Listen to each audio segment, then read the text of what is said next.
Cách nối chữ liên hoàn trong Modern Calligraphy. Mình là Khánh, mình đang trên hành trình luyện chữ calligraphy. Hôm nay là ngày thứ 7 mình luyện viết chữ calligraphy. Trong 6 ngày qua mình đã luyện viết xong từng chữ cái in thường riêng lẻ nhau.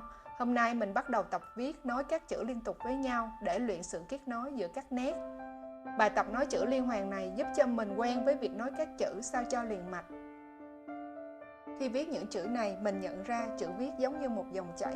Nếu mình viết vội vàng quá, nét sẽ gãy không liền mạch. Còn nếu mình thả lỏng, chậm chậm, chữ lại trở nên mềm mại hơn.